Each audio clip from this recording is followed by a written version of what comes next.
We're going to close out with our favorite futures bet in the NFL. Vaughn, start with you. What's your bet? All right. Well, gotta say, Jay, you kind of touched on an angle that kind of hits me for mine too, because you said how Justin Herbert and the Chargers lost last season. They came out and they want to, make this year a lot better. A guy that had to watch his former team win a Super Bowl was Tyreek Hill. In 2021, with Patrick Mahomes, Tyreek Hill recorded career highs in receptions and targets, 111 and 159.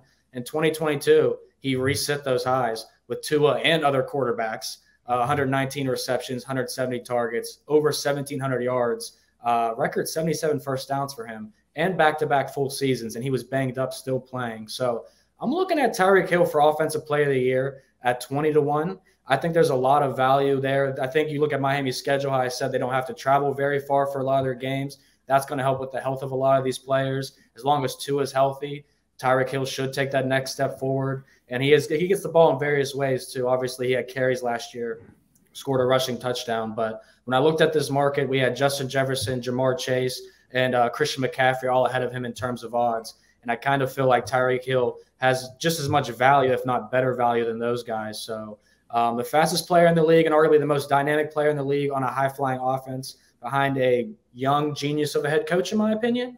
I'll take Tyreek Hill to finally get the award that he should have probably won once or twice in the past.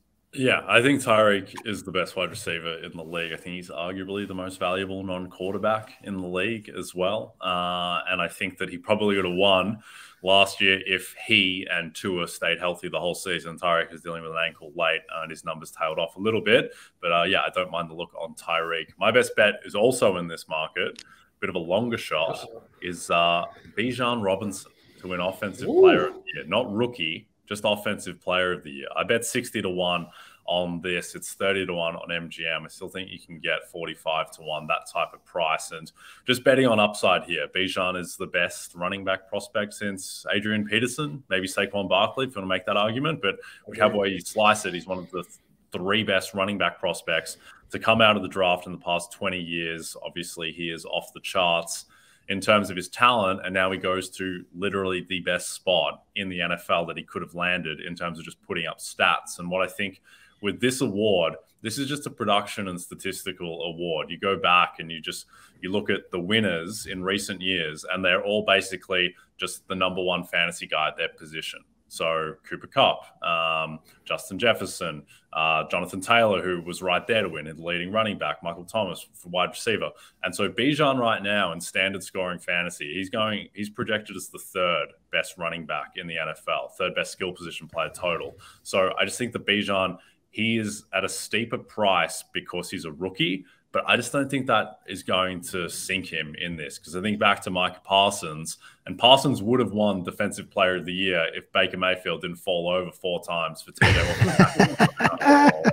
And there is a situation where Parsons had D-Roy locked up 7 weeks into the season, and then it was just then he moved on to the next award.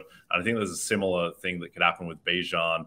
Tyler Algier averaged 4.9 yards per carry in Atlanta. They got an amazing run blocking line. I think the team will be good enough as well, to your point, Drew, that they can win the division. They can make the playoffs. And if he wins the rushing title and they make the playoffs, or he gets pretty close to 2,000 rushing yards, either way, I think that he can win this award. But what's your bet, Drew?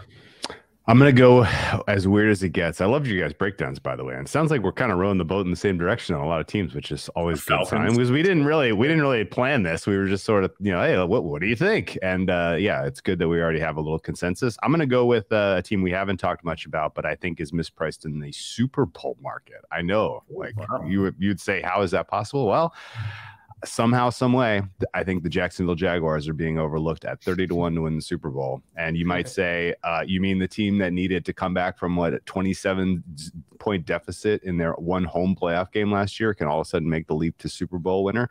Maybe. But even more important, they're in the weakest division in the AFC by margin. They could potentially play, a mix of Gardner Minshew and rookie quarterbacks in division and compile a 6-0 record. The rest of their schedule, I think, breaks very, very favorably. They get KC at home, where they'll probably be a small dog.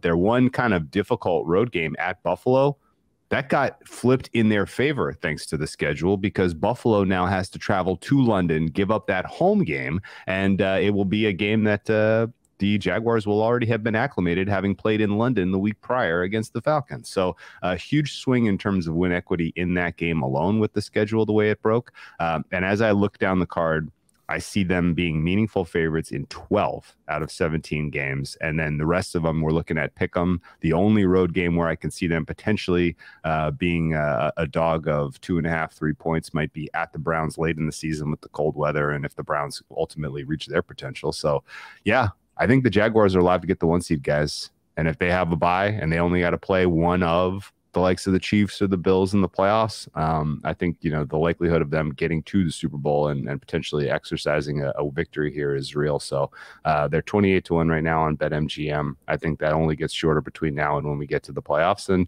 I've put a decent amount of that in my pocket.